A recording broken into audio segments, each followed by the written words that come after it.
Düşman topraklarda gerçekten güçlü bir hava savunma kalkanı varsa buna karşı kullanabileceğiniz en etkili mühimmat nedir? Aklınıza elbette seyir füzeleri falan gelmiştir. Bunlar etkililer, doğru. Ama en etkilisi balistik füzeler. Eğer ki sapma payı düşük bir balistik füzeniz varsa, fırlattığınızda düşman hava savunma sisteminin onu önlemesi çok basit değil. Bir de bu balistik füzeyi havadan fırlattığınızı düşünün. Hem de jet motorlu bir hava aracından fırlattığınızı düşünün. Hem hızı hem menzili kat ve kat artacak. Böyle bir senaryoda düşman hava savunma sistemlerinin kurtulma ihtimali var mı? Elbette var ama çok düşük. İşte bugün Aura Sebilon sponsorluğunda bu ihtimali neredeyse yok seviyesine getiren bir testi konuşuyoruz. Yani Bayraktar Kızıl Elma'nın Jet 230 testini. Türkiye'nin lider su arıtma markası Aura Sebilon Unique sunar. Konuya başlamadan önce videomuzun sponsorundan bahsetmek istiyorum. İhlas Aura Sebilon. Biliyorsunuz artık eskisi gibi değil. Çeşme suyunu içemiyoruz. O suyu arıtmamız gerekiyor. Bu konuda da en çok güven veren marka Aura Sebilon. Bütün parçaları hijyenik özelliğe sahip. Ulusal Hijyen Vakfı tarafından verilen NSF belgesi de var. Çok geniş bir servis ağları var ve 2 milyondan fazla evde şu an bu arıtma cihazları kullanılıyor. Sebilon mineralli karbon filtresiyle suya mineral takviyesi de yapıyor. pH oranını düzenliyor ve musluk suyunu çok kaliteli bir içme suyuna dönüştürüyor. İçtiğimiz suyun kalitesi yaşam kalitemizi belirleyen bir faktör. O yüzden arıtma yaparken Aura Sebilon gibi kaliteli bir cihaz kullanmak gerçekten önemli. Cihazlar hakkında detaylı bilgi almak isterseniz sebilon.com.tr'yi ziyaret edebilirsiniz.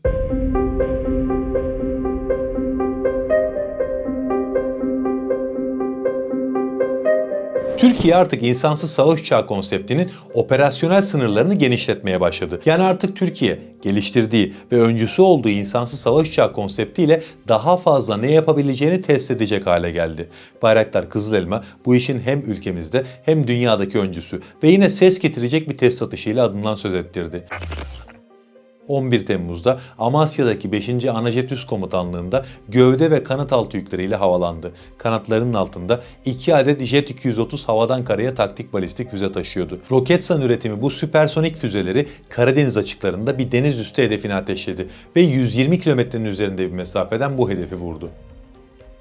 Ve önemli detaylardan biri bu testin otonom şekilde yapılmış olması. Bu test dünyada ciddi anlamda ses getirdi. Bunun nedenini anlamak için de elbette öncelikle ateşlenen mühimmatı tanımak gerekiyor. Jet 230 süpersonik füzesi Roketsan tarafından geliştirildi ve aslında bir mühimmat ailesinin sonuncusu bu. Yani bir süreçten bahsediyoruz şu anda. Sürecin ilk basamağını TRG-230 füzesi oluşturuyordu. Bu füze kara konuşlu çok damlalı roket atar sistemlerinden fırlatılmak için tasarlandı. Yani bir karadan karaya taktik topçu füzesi. Ataletsel navigasyon sistemi ve küresel konumlama sistemi güdümlü olduğu için yüksek isabet yeteneği var. 20 ile 70 kilometre arasında menzile sahip. 42 kilogramlık harp başlığı var. Bu harp başlığın tahrip gücü çok yüksek. Bunun yanında bir de TRLG-230 geliştirildi. O da TRG-230'un lazer güdümlü versiyonu. Bir operasyon sırasında lazer işaretleme elbette birçok unsur tarafından yapılabilir ama Türkiye İHA alanında çok iyi olduğu için özellikle İHA'ların işaretlediği hareketli ve sabit hedeflere karşı kullanılıyor bu füze. 2 metrenin altında sapma payı var. Peki gerçekten etkili mi derseniz TRLG-230'un bunu daha önce kanıtladığını söyleyebilirim. Çünkü 2020 Dağlık Karabağ Savaşı'nda sahada ne kadar başarılı olduğunu gösterdi bu füze.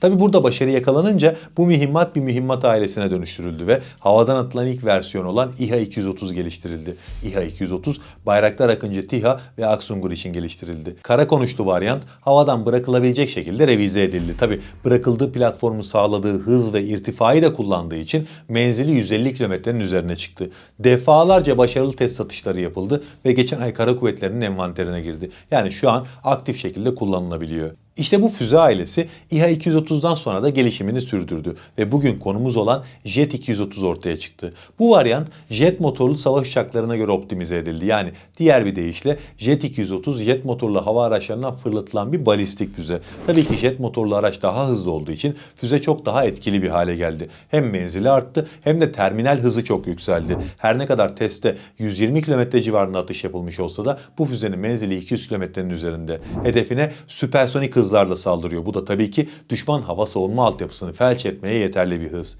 Peki Kızıl Elma'nın bu füzeyi ateşlemesi neden bu kadar ses getirdi? Yani bu testin önemi ne? İlk olarak bu aslında dünyada ilk defa denenen bir kabiliyet olduğu için çok ses getirdi. Düşük radar kesit alanına sahip hayalet bir insansız savaş uçağı yüksek hızlı havadan atılan bir balistik füzeyle bir araya geldi. Dünyada bunun muadili örneği yok. Bu ne kazandırıyor derseniz de hava savunma sistemlerini felç eden bir ikili bu. Klasik seyir füzeleri hava savunma sistemleri için gerçekten sıkıntılı silahlar ama onların hızlarının düşük olması geç de olsa hava savunma sistemleri tarafından tespit edildikten sonra yakın savunma silah sistemlerine şans tanıyor. Bu yüzden de seyir füzeleri hava savunma bataryaları tarafından tahmininizden çok daha fazla bir oranda önlenebiliyor. Ama Jet 230 Kızıl Elma'dan ayrıldıktan sonra süpersonik hızlara ulaşıyor. Çünkü onun bir de katı yakıtlı kendi roket motoru var. Bu hızının yanında bir de dik bir açıyla hedefe doğru dalış gerçekleştiriyor. Yani dik bir açıyla dalışa geçtiği için düşman radar operatörleri bunu geç fark edebiliyor. Hızlı olduğu için de reaksiyon süreleri iyice kısalıyor. Bunun yanında yine savaş ekonomisi açısından Türkiye'ye ciddi anlamda fayda sağlayacak bir testti bu. 5. nesil insanlı savaş uçakları çok yüksek işletim ve bakım maliyetlerine sahip. Tedarikten bahsetmiyorum çünkü sonuçta Türkiye kendi 5. nesil savaş uçağını kendisi üretecek. Ama ne kadar kendisi üretse de bakım maliyetleri yüksek olacak. İşte böyle bir ortamda Jet 230 gibi etkili bir balistik füzeyi, Bayraktar Kızıl Elma gibi 5. nesil savaş uçaklarına göre hem işletim, hem tedarik, hem de bakım maliyetleri çok daha düşük bir platformdan ateşlemek inanılmaz bir kullanım rahatlığı sağlıyor. Bir de bunun en büyük özelliği kayıp toleransının yüksek olması. Bir mühimmatı fırlatacağınız zaman savaş uçağınız onu ateşleyeceği bölgeye geldiğinde bir risk alır. İçinde eğer pilotunuz varsa bu riski almak kolay değildir. Neden derseniz öncelikle içinde bir insan var. Elbette onu kaybetmeye göze alamazsınız ama bir de şunu unutmayın ki içindeki insan alelade bir insan değil, bir savaş pilotu. Bir savaş pilotu yetiştirmek hem Türkiye hem de dünya için kolay bir iş değil. Hem çok büyük maliyet hem de çok uzun bir zaman demek. O yüzden insanlı savaş uçağınızla riske giremediğiniz yerlerde Bayraktar Kızıl Elma'yı Jet 230 ile birlikte çok rahatça kullanabilirsiniz. Bu çok büyük bir avantaj.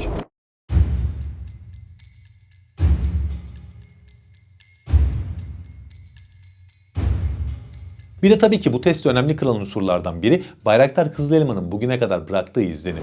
Kızıl Elma test satışlarında artık ilkleri göstermeye bizi alıştırdı. Zaten platform olarak dünyanın ilk operasyonel insansız savaş uçağı diyebiliriz. Çünkü muadilleri olsa da en önde giden proje bu. O yüzden yaptığı birçok test aslında ilkleri barındırıyor. Mesela geçen yıl Kasım ayında bir görüş ötesi hava atışı yapmıştı. Sinop'ta yapıldı bu test ve bütün dünyada ses getirdi. Çünkü Kızıl Elma Aselsan'ın geliştirdiği Murat AESA radarı ile hedef uçağı otonom şekilde tespit ve takip etti ve ardından Gökdoğan görüş ötesi hava füzesini ateşledi. Bu havacılık tarihinde bir ilkti. Bunun dışında Kızıl Elma'nın 3. prototipiyle 5. prototipi otonom kol uçuşu yaptı. Bu da bir ilkti. Çünkü dünya havacılık tarihinde iki insansız jetin otonom kol uçuşu örneği yoktu. Gökdoğan füzesini ateşlediği testte Kızıl Elma bir de F-16 savaş uçaklarıyla kol uçuşu gerçekleştiriyordu. Bu da dünyada bir ilkti. Yani bize dünyada ilk diyebileceğimiz testlere alıştırmış bir platformdan bahsediyoruz. Böyle bir platformun yaptığı her test elbette önemli oluyor. Peki bu test atışıyla birlikte Jet 230 ve Bayraktar Kızıl Elma ikilisi Türk Silahlı Kuvvetleri'ne ne kattı? Elbette konunun odak noktası bu. Geliştirilen bir silah sisteminin ihracatı önemli. Türkiye'ye kazandırdığı teknolojik altyapısı önemli. Ama hepsinden de önemlisi Türk Silahlı Kuvvetleri'ne ne kattı? Çünkü zor bir coğrafyadayız. Terörle sürekli mücadele eder haldeyiz. Böyle olunca elbette en önemli mesele bu sistemlerin Türk ordusuna ne kattığı meselesi oluyor. Jet 230 ve Bayraktar Kızıl Elma ikilisi Türk Silahlı Kuvvetleri'ne düşman hava savunma sistemlerinin imhası görevlerinde yeni bir operasyonel esneklik kazandırdı. Ve öyle bir potansiyelden bahsediyoruz ki bildiğiniz bütün hava savunma sistemlerine karşı tehdit oluşturuyor. S-300, S-400, Patriot hangisi olduğunun gerçekten hiçbir önemi yok. Bu sistemlerle korunan bir coğrafyaya insanlı savaş uçaklarını sokmak büyük bir risktir. Ama Kızıl Elma olunca iş değişiyor elbette. Kızıl Elma'nın radar izi çok düşük. Yani düşman radarlarının Bayraktar Kızıl Elma'yı fark etmesi kolay bir iş değil. Bir de bunun yanına 200 kilometre mesafeden fırlatabileceği Jet 230 süpersonik balistik füzesini ekleyin. Önden bu ikiliyi gönderdiğiniz zaman düşman hava savunmalarını temizleyip F-16 ya da Kaan savaş uçağınıza risksiz bir operasyon koridoru açabilirsiniz. Ve yine bu ikiliyle birlikte Türkiye pilot kaybı riski olmadan derin darbe kabiliyeti de elde etti. 200 kilometre az bir mesafe değil. Bir de bu füzeyi Bayraktar Kızılelma gibi radar kesit alanı çok düşük bir platform taşıyor. Düşmanın hava savunma sistemlerinin dışında da topraklarının derinliklerinde yer alan askeri üsleri ya da önemli denilebilecek askeri unsurlarının tamamı artık tehdit altında diyebiliriz. Bunun yanında bir de deniz kontrolü ve kıyı savunması faktörü var. Türkiye'nin etrafında sıkıntılı denizler var. Adalar Denizi, Doğu Akdeniz, Karadeniz. Karadeniz bizim açımızdan nispeten sakin olsa da özellikle Adalar Denizi ve Doğu Akdeniz sürekli gergin. Ve buralarda bu füze Türk ordusunun elini oldukça güçlendirecek. Zaten testin deniz üzerindeki bir hedefle yapılması da önemli bir mesajdı. Yani birçok açıdan bu füze Türk Silahlı Kuvvetleri'nin en önemli vurucu güçlerinden biri olacak. Hani Bayraktar TB2 için vurucu güç dediğimizde aklımıza ilk olarak Mamle gelir ya, burada da muhtemelen Bayraktar Kızılelma dediğimizde akla ilk gelecek mühimmatlardan birini konuşuyoruz. Peki ne zaman bunu Türk ordusunun envanterinde göreceğiz? Bayraktar Kızılelma resmen envantere girdiğinde. Kızılelma şu an zaten seri üretimde. Bu yıl teslimat faaliyetleri başlayacak. Başlayınca biz Jet 230'un da operasyonlarda kullanılmaya başlandığını göreceğiz. Doğu Akdeniz ve Adalar Denizi meselesinden bahsederken fark ettiyseniz TCG Anadolu'ya hiç değinmedim.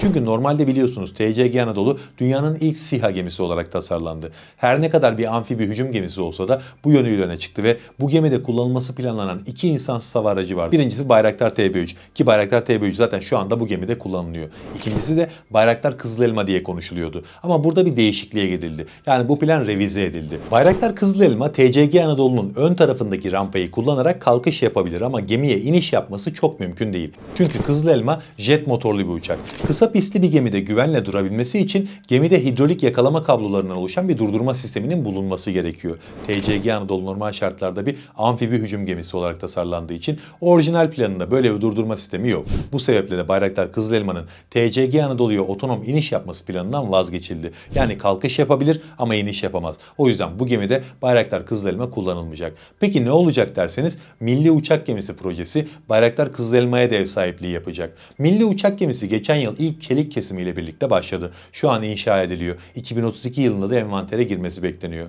O TCG Anadolu gibi değil. Gerçek anlamda bir uçak gemisi. TCG Anadolu eğer dikey iniş kalkış yapabilen bir savaş uçağınız varsa mini bir uçak gemisi ama yoksa bir çıkarma gemisi. Türkiye kendi yeteneklerini o projeye dahil etti ve bunu bir SİHA gemisine dönüştürdü. Bu gem 285 metre uzunluğa sahip. Gemide halatlı yakalama sistemi bulunacak. Hatta bu sistem de Türkiye'de geliştiriliyor. Bu sayede Türkiye'nin sahip olduğu bütün hava araçları bu gemiye iniş yapabilecek. Bayraktar Kızılelma için de bu geçerli.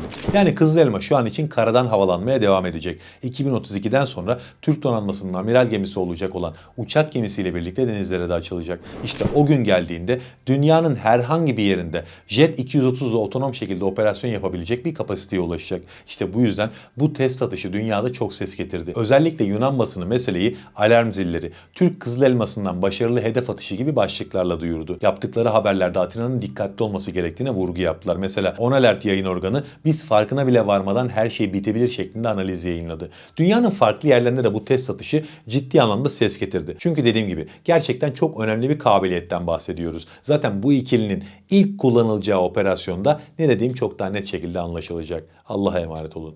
Türkiye'nin lider su arıtma markası Aura Sebilon Unique sundu.